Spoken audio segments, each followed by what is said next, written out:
So I bought Neutron 4. Should you?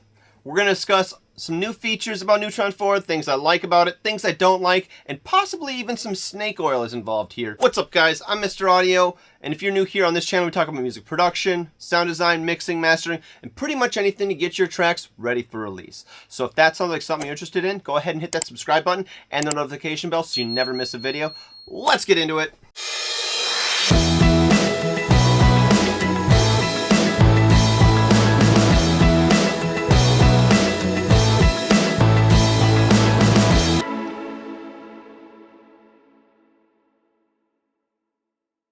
Alright, so like the video says, I bought Neutron 4, and I did wait a little bit to see if anybody else would come to these conclusions, but no one has, so I kind of felt like I needed to make this video. And I was on vacation, so this video would have came out a week earlier, but, you know, get to it when you can.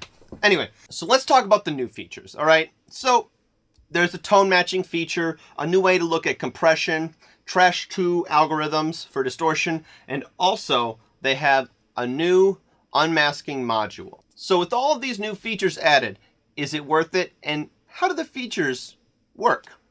Well, I will link a video that iZotope made called From Scratch down in the description. You can watch that video at your leisure. It's pretty extensive and does a deep dive on all of these modules.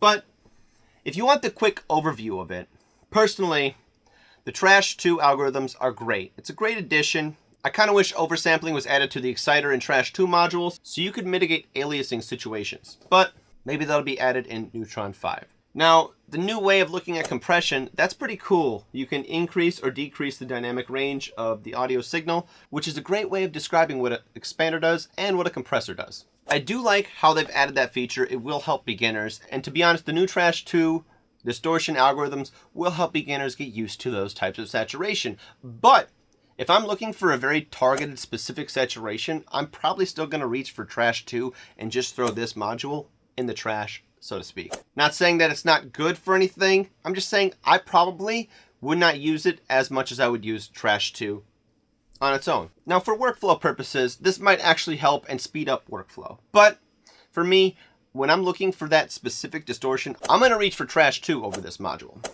Now, let's get into the tone matching feature. Now, this is really cool because you can match tone pretty much anything.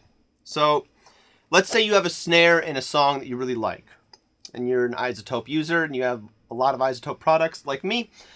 I can strip the drums, then isolate a snare sound, just chop it out somewhere in that song, and then after that, I can bring it into the tone matching feature by hitting this plus sign right here.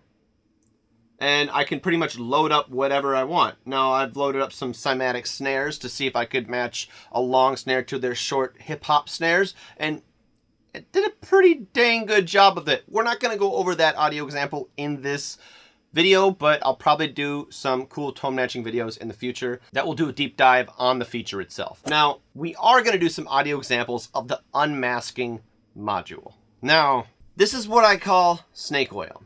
Now, it does exactly what it says it's going to do, and you can target it, but for a beginner user to try to use this to unmask certain elements in their mix, it's just not going to work the way they imagined it would.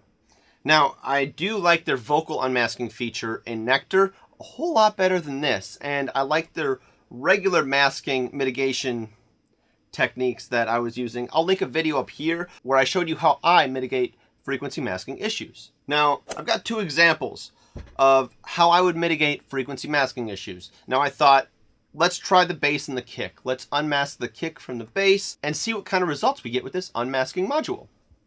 When you play the audio, it'll detect your sidechain that you feed into it. Now, if you want to know the details on how to do this, go check out that iZotope video I posted in the description. All right, this is what it does when it detects the audio. I'll play it. And listen for this weird sidechainy EQ-y effect. It doesn't sound pleasant, all right? You can see this loss in volume right here. It's not consistent. The bass just doesn't sound great. Okay, that being said, it is doing what it says it's going to do. Let's try to finagle it a little bit to get a more desired result. All right, let's narrow the range that it's unmasking.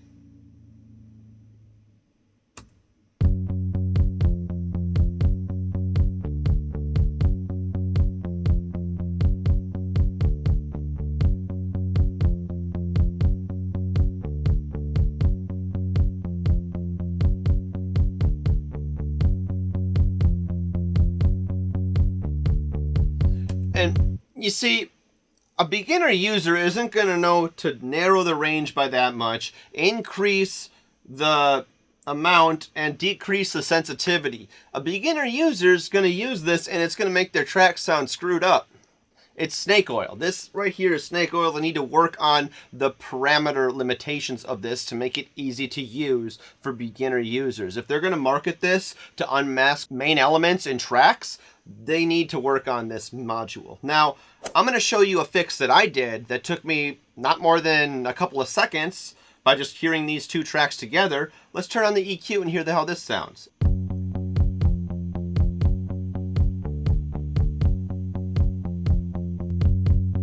With it off.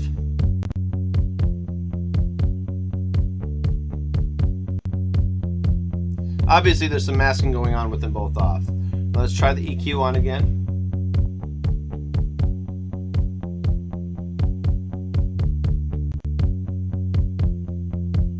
There's still some masking going on here. Let's see if we can...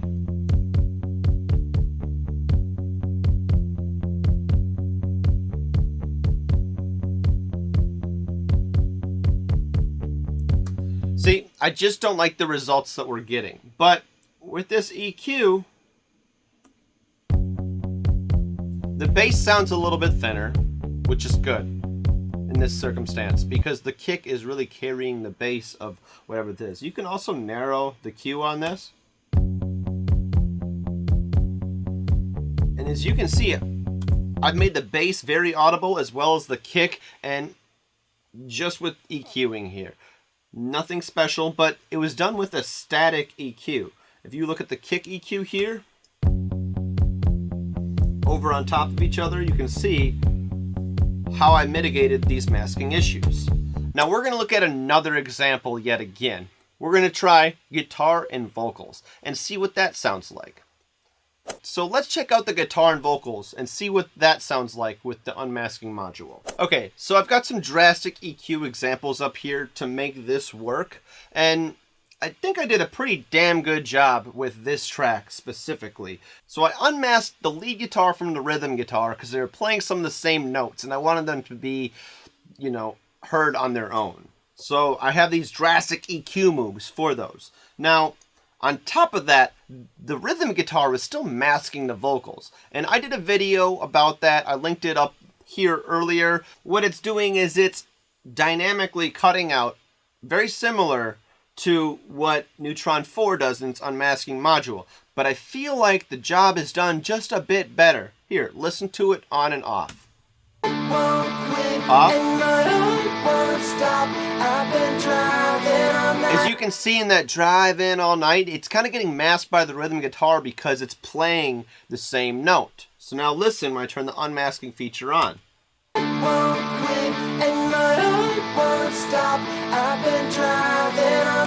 You can hear the harmonies now. They're coming up on the sides and it's nice. Alright, so that being said, let's listen to Neutron 4's version of this. So I'm going to shut these off. So you know that I haven't messed with any of the settings. We'll load up a fresh Neutron 4 and we'll try it out. Alright, so it loads up with this EQ here. We're going to exit that out. We're going to load up the unmasking module and it looks like this. Now, we're going to route the Vox into this.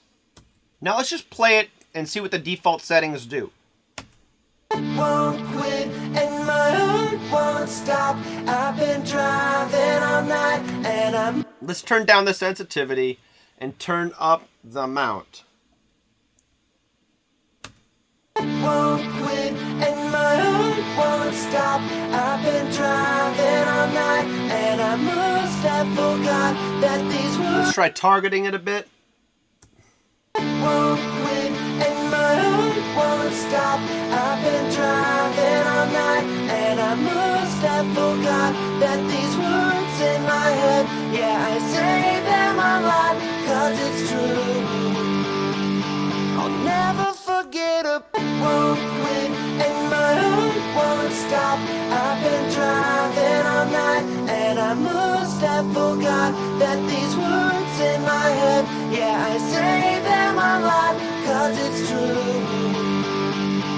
Won't quit and my... That wishy-washy sound just doesn't sound good to me. I don't know. You be the judge, listen to the audio examples I have, and to be honest, let's listen to what I did with Neutron 3 and Nectar 3+. Won't quit and my heart won't stop. I've been driving all night and I must have forgot that these words... You tell me which one's better. This one? Won't quit and my heart won't stop. I've been driving all night. Or this one? Won't quit and my heart won't stop. That EQ is just hitting it so hard. And like I said, we messed around with it. And we tried targeting it. We tried lowering the sensitivity, the amount, raising the amount, lowering the sensitivity all the way down. There was just no making this example good. But with some creative EQing and some of the old tools that iZotope had. Quick disclaimer, editing Mr. Audio here. I was able to get the kick unmasked from the bass, but I had to really mess around with the attack and release settings, the sensitivity, and the amount. And if you want an audio example, let's give it a listen.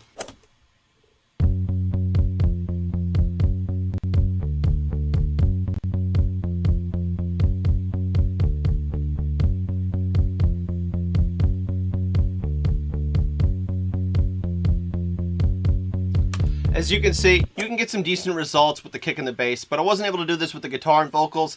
Something about it being too similar in frequency range. Anyways, that's it for the video, guys. If you stuck around the end and you're an Ableton user, go download the free Ableton racks I got. Links are in the description. I've also got some paid products on my website too. Thanks for watching, guys. I'll see you in the next one. Mr. Audio, out.